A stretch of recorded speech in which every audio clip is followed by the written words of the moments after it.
एक छोटा सा गांव जो जंगल से घिरा था। जिंदगी यहाँ सामान्य थी, लेकिन एक डरावनी सच्चाई इस गांव के बारे में है जो शायद सुनने के बाद कुछ पल के लिए किसी का भी सुकून छीन सकती है। गांव वाले कहते थे कि खून चूसने वाला एक बिल्ला रात को घूमता था और जानवरों को मार देता था। शुरुआत तब हुई जब किसानों ने अपनी बकरियों और मुर्गियों पर अजीब दांतों के निशान देखे। पहले इसे जंगली जानवरों का काम समझा गया, लेकिन जल्द ही यह साबित हो गया कि ये कोई साधारण शिकारी नहीं था। गांव में एक बुजुर्ग दादी माँ थी जिसे अजीबोगरीब भविष्यवाणियां करने के लिए जाना जाता था। उन्होंने चेतावनी दी, यह बिल्ली सिर्फ खून नहीं बल्कि बदला चाहती है। उनकी आवाज डर से कांप रही थी। रात को जंगल से अजीब आवाजें आने लगी, भेड़ियों की तरह कोई दहाड़ रहा था, और वो दहाड़ चीखें गांव के हर घर तक पहुंचने लगी। लोगों ने अपने दरवाजे बंद कर लिए, लेकिन डर ने हर जगह अपना घर कर लिया था। गांव में खौफ तब बढ़ गया जब एक छोटा बच्चा जंगल के पास खेलते खेलते गायब हो गया। वो बच्चा ढूंढने पर भी कहीं नहीं मिला। बस मिली तो उसकी एक चप्पल जो झाड़ियों में थी, लेकिन वो मासूम कहीं भी नहीं दिखाई दे रहा था। जंगल की सीमा पर एक टूटी चप्पल और उसके आसपास खून के धब्बे थे।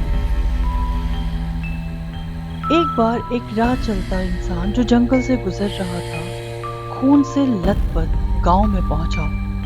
उसने बताया कि एक बड़ा सा काला बिल्ला वो उन पर हमला कर दिया और उसने उनके घोड़े का सारा खून पी लिया, और ये बता के वो बेहोश हो गए। गांव के कुछ दिलेर पट्टे उस निशान के पीछे गए जो उन्हें जंगल के अंदर एक खाली जगह तक ले गया। वहां उन्हें मरे हुए जानवरों की लाश मिली जिनका खून पूरी तरीके से पी लिया गया था।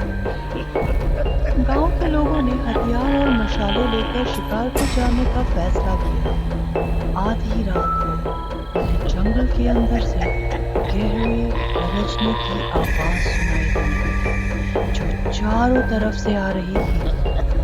फिर एक शिकारी ने उसे देखा।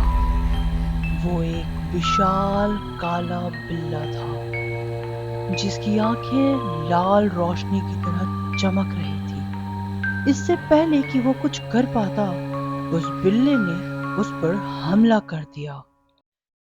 जैसे ही उसने उस शिकारी पर हमला किया, गांव वालों ने मिलकर उस काले बिल्ले से लड़ाई शुरू कर दी। उस काले बिल्ले की ताकत अद्भुत थी भाई साहब, बड़ा भारी खिलाड़ी था। वो उनके हमलों से बचता रहा और उन पर वार करता रहा, लेकिन मशालों की रोशनी ने उसे जरा कमजोर कर दिया। फिर लड़ाई के बीच बिल्ले ने एक ऐसी चीख मारी कि सारे गांव वालों के रोंगटे खड़े कर दिए। ये आवाज किसी इंसान के चीखने जैसी थी जो दर्द में करा रहा हो। आसपास के जानवर तो भाग ही गए भाई साहब। भविष्यवाणी करने वाली दादी माँ ने कहा था कि ये कोई साधारण बिल्ला नहीं था, वो एक प्राचीन जादूगरनी का पालतू था जिसे श्राप के कारण इस रूप में रहना पड़ रहा था। दादी माँ ने बताया था कि ये बिल्ला तभी मरेगा जब उसका श्राप तोड़ा जाएगा। इसके लिए एक पवित्र अनुष्ठान करना होगा।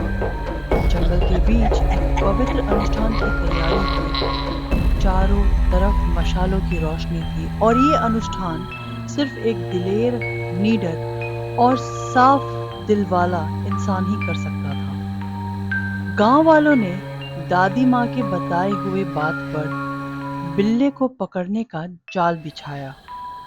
उन्होंने एक बकरी को चारा बनाया, उस बकरी को जंगल के बीच में बांध दिया गया और एक पवित्र घेरा बनाया गया। जैसे ही वो बिल्ला वहां पहुंचा, उसने चारों ओर अपनी नजर दौड़ाई। उसने जलती हुई मशालों की रोशनी को घूरा, लेकिन उसकी भूख ने उसे जाल में कूदने पर मजबूर कर दिया। एक नौजवान गांव का ही था। उसने खुद को अनुष्ठान के लिए पेश किया। उसने पवित्र मंत्र पढ़े और बिल्ले का सामना किया। उसकी निडरता ने उस बिल्ली को कमजोर कर दिया। उस मंत्र के आगे वो बिल्ला कमजोर पड़ने लगा और फिर उस बिल्ले ने एक आखिरी दर्द भरी चीख मारी और राख में बदल गया। वहां सिर्फ अगर कुछ रह गया तो एक खूनी पेंडेंट बचा था, जो उसके श्राप का सबूत था, प्रतीक था। जलती हुई राख में वो एक चमकता हुआ पेंडेंट, जो डर और राज का एक प्रतीक था। गांव में लंबे वक्त के बाद एक सुकून लौटा था। गांव के लोगों ने उस नौजवान की सराहना की, उसकी तारीफ की, उसके शुक्रगुजार थे, जिसने अपनी जान दांव पर लगाकर पूरे गांव को बचाया। वहां अब एक शांति भरा माहौल था। लोग खुशियां मना रहे थे। वो नौजवान वो पेंडेंट लेके जब वो बूढ़ी दादी माँ के पास जाता है तो वो दादी माँ कहती है, इस पेंडेंट को किसी विद्वान को दे दो।